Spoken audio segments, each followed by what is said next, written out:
នៅពីក្មេងខ្ញុំចូលចិត្តហូបបាយនៅវត្តតែបងប្អូនសូម្បីតែឥឡូវក៏ចង់ហូបបាយនៅវត្តដែរហើយបងប្អូនដឹងអត់ថាហេតុអីខ្ញុំចង់ហូបបាយនៅវត្តបងប្អូនណាដឹងក៏មិនប្រាប់ម្នាក់មួយមកចាមូលហេតុអីបានចង់ហូបបាយនៅវត្តចាចាំខ្ញុំប្រាប់នៅវីដេអូនៅtrongវីដេអូបងប្អូនហើយមកស្រុកអត់ដែរចាយគឺដើរផ្សារតានាងកោជ័យខ្ញុំនឹងឯងដោយសារអីដោយសារនៅនឹងសម្បូរបន្លែត្រីសាច់ធូរថ្លៃហើយធម្មជាតិចានិយាយទៅទិញលឹងឆែកដៃលឹងញឹងហុកតែម្ដងបងប្អូនហើយឥឡូវនេះចូលញ៉ាំអីផ្លែសិនចាញ៉ាំបបរបាញ់កាញ់និយាយទៅបបរបាញ់កាញ់ហ្នឹងអ្នកស្រុកតានីកូនជ័យខ្ញុំក៏ល្បីដែរហូបប្រចាំតំបន់អ្នកតានីខ្ញុំហ្នឹងហើយចាកាទៀវឆាបបរបាញ់កាញ់ហ្នឹងឯងចាហើយមកញ៉ាំបបរបាញ់កាញ់ក៏ជួបពូម៉ាក់រៀនមួយគ្នាកាលពីអនុវិទ្យាល័យបងប្អូនគេក៏ញ៉ាំបបរបាញ់កាញ់ដែរជួបគ្នាទៅយេគេប៉ៅបបរបាញ់កាញ់ទៀតខ្ញុំមានការខ្មាស់អៀនជាខ្លាំងចាដោយសារតែប៉ៅគេអត់តន់គេប៉ៅមុនចាហើយបន្ទាប់ពីហ្នឹងមកគេហៅចូលលេងផ្ទះគេចាមកដល់ខ្ញុំឯនេះមកជូនទៀតចាបេះលហុងផងបេះស្វាយផងចាហើយចាំការទៀតគេថាស្រឡាញ់ទៅណាបេះប៉ុណ្្នឹងទៅចាខ្ញុំយកមកអស់ដៃហ្នឹងខ្ញុំមិនសូវចេះក្រែងចិត្តផងបងប្អូន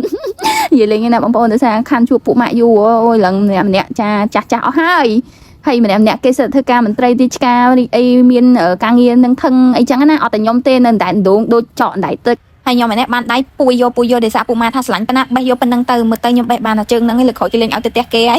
ហើយពេលល្ងាចនេះអ៊ំខ្ញុំក៏ធ្វើខទុកទៅវត្តព្រឹកបងប្អូនខ្ញុំនេះចាំតែញ៉ាំនឹងឯងចាហើយពេលមកស្រុកម្ដងជួបជុំក្មួយសប្បាយចិត្តហ្មងហើយនិយាយពីថាមានអីគេចែកគ្នាញ៉ាំចឹងតែម្ដងហើយទៅដល់គោនេះគឺបោះអេលីប៉ុន្តែ3នាក់ទៀតហ្នឹងគឺថាមកត្រៀមចាំឲ្យស្រាច់កាន់កៅយកមកឲ្យស្រេចតែម្ដងបងប្អូនដល់ម៉ោងគឺយកកៅមកតែម្ដងចាហើយខ្ញុំយកមកស្រុកឡើង2កំប៉ុងហើយបងប្អូនឈប់រយៈពេល5-6ថ្ងៃនេះម៉ត់ហ្មងហើយតែឲ្យមួយអត់មួយគឺចំណានគ្នាហើយដាក់ទឹកក៏តស្មើគ្នាវល់តស្មើគ្នាទៅលើខ្វះក៏អត់បានដែរហើយខ្លះហ្នឹងធំមែនតែនៅតែមកទាញ៉ាំមួយចំណែនបងអូនទាញ៉ាំដែរអូយអញ្ចឹងក៏ដាក់ឲ្យញ៉ាំទាំងអស់គ្នាទៅហើយយើងក៏សប្បាយចិត្តពេលឃើញក្មួយយើងញ៉ាំហើយគេសប្បាយចិត្តគេអីចឹងណាបងប្អូនចាហើយទៅដល់កោដែលខ្ញុំឆុងឲ្យពួកគាត់ញ៉ាំគឺដល់កោ Gen Fokro ដែលអេលីញ៉ាំប្រចាំថ្ងៃហ្នឹងឯងបងប្អូន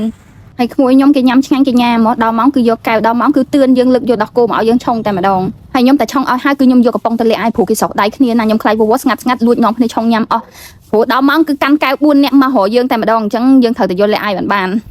ហើយព្រឹកនេះបានមកវត្តខ្ញុំចូលចិត្តនៅញ៉ាំបាយវត្តហ្នឹងដោយសារទីមួយយើងយកម្ហូបមកពីផ្ទះតាម1មុខឬក៏2មុខទេតែយើងអាចញ៉ាំបាន10មុខជាងចាអញ្ចឹងនៅញ៉ាំបាយវត្តចំណេញត្រង់ថាបានញ៉ាំម្ហូបជាង10មុខឆ្ងាញ់ប្លែកៗអញ្ចឹងណាបងប្អូនអត់ចង់ទៅញ៉ាំបាយនៅផ្ទះវិញញ៉ាំបាយនៅផ្ទះញ៉ាំបាយតែម្ហូប1មុខហ្នឹងអញ្ចឹងនៅញ៉ាំនៅវត្តទៅបាន10មុខជាងហើយបងប្អូនក៏ប្រកាន់ថាមិនខ្ញុំពាក់អាវហ្នឹងអញ្ចឹងដោយសារខ្ញុំពាក់ឈុតពណ៌សមកហើយតែត្រូវបានគេចាស់ទឹកសោបអស់អញ្ចឹងមានតែពាក់នៅសល់អាវអីពាក់អាវហ្នឹងចាមានតែប៉ុណ្្នឹងឯងចុះបងប្អូនណាចូលចិត្តនៅញ៉ាំបាយវត្តមានគំនិតអញ្ចឹងដូចខ្ញុំខ្លះក៏មិនម្នាក់មួយមកវីដេអូខ្ញុំមានតែប៉ុណ្្នឹងឯងអរគុណបងប្អូនទាំងអស់គ្នារីករាយឆ្នាំថ្មីទាំងអស់គ្នាណា